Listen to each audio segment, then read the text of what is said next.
Selamat pagi saudara-saudaraku yang terkasih dalam Yesus Kristus. Salam bertemu kembali dalam Insani Inspirasi Sabda Allah hari ini.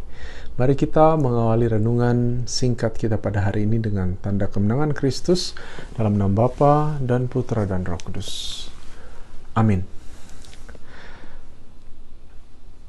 Saudara-saudaraku yang terkasih, seandainya kita tahu bahwa tetangga kita atau kerabat kita sedang menderita kanker atau penyakit mematikan lainnya, dan kita pun tahu informasi mengenai pengobatan untuk menyembuhkan atau sekurang-kurangnya untuk menghambat penyebaran penyakit tersebut, tetapi kita hanya diam dan tidak memberitahukan informasi tersebut, informasi pengobatan tersebut kepada kerabat kita yang sedang menderita sakit, maka menurut saya itu adalah tindakan kriminal.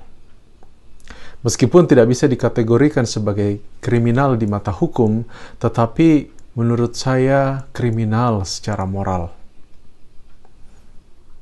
Karena informasi dari kita bisa saja menyelamatkan nyawa orang lain, tetapi kita tidak melakukannya.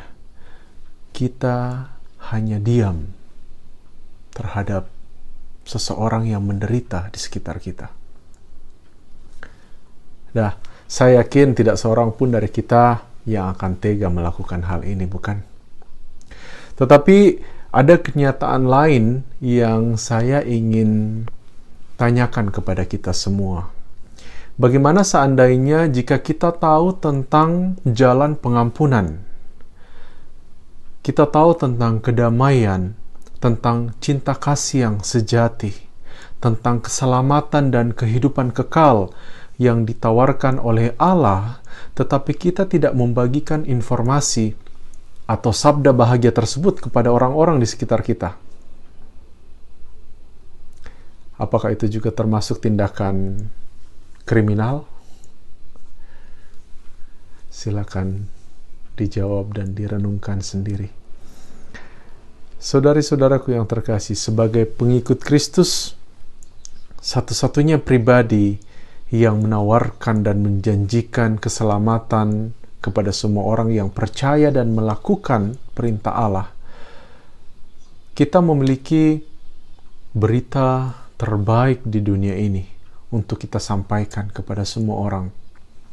Membagikan sabda bahagia ini adalah kebaikan terbesar yang bisa kita lakukan selama hidup kita di dunia ini. Rasul Paulus dalam suratnya kepada jemaat di Korintus dengan sangat tegas mengatakan ini, bahwa celakalah aku jika aku tidak memberitakan Injil, sebab itu adalah keharusan bagiku. Bacaan Injil pada hari ini yang diambil dari Injil Lukas bab 10 ayat 1-12 kembali mengingatkan kita tentang pentingnya mewartakan kebaikan Tuhan, mewartakan sabda bahagia kepada sesama kita. Dan Tuhan Yesus mengutus murid-muridnya untuk melaksanakan itu. Tetapi tentu salah satu masalah yang bisa saja dialami oleh kita yang sudah lama mengikuti Kristus adalah kita lupa atau bahkan sama sekali tidak tahu tentang betapa putus asa rasanya hidup ini tanpa Kristus. Kita harus ingat bahwa tidak peduli seberapa puas atau seberapa sukses seseorang terlihat dari luar, jika hidup mereka tidak dipenuhi dengan iman akan Kristus, hidup mereka akan kehilangan arah. Kitab suci kita mengatakan bahwa Yesuslah, hanya Yesuslah yang akan menyelamatkan kita. Maka dengan iman tersebut, setiap orang berhak untuk mengenal, untuk tahu lebih dalam, dan memiliki relasi dengan Yesus. Setiap orang berhak tahu tentang sabda bahagia ini. Dengan sabda Tuhan yang kita renungkan bersama-sama hari ini, Saya tidak mengajak kita untuk kemudian beramai-ramai meninggalkan pekerjaan kita dan beralih menjadi pengkhotbah atau misionaris. Tidak demikian. Saya mengajak kita untuk menjadi pewarta sabda bahagia ini di tempat di mana kita berada sekarang. Dalam lingkup keluarga kita, dalam lingkup sekolah kita, kantor, tempat kerja kita, dimanapun itu.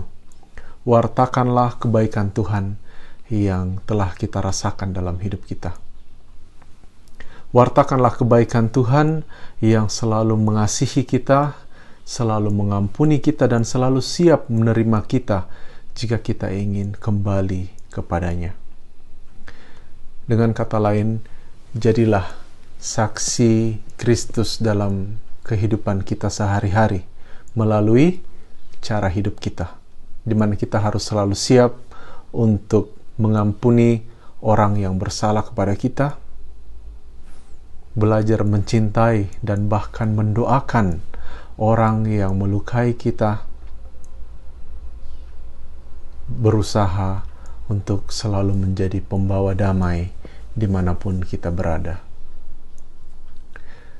Maka saudari-saudaraku yang terkasih, kita berdoa semoga Roh Kudus selalu menguatkan kita agar kita tidak hanya setia untuk datang kepada Yesus, tetapi juga setia untuk pergi demi Yesus, mewartakan kabar bahagia ini.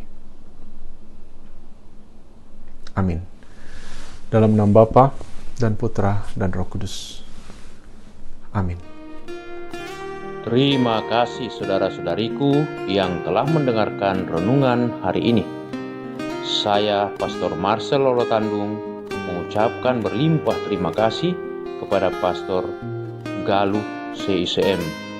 Semoga Pastor senantiasa diberkati Tuhan dalam setiap aktivitas dan pelayanannya. Amin.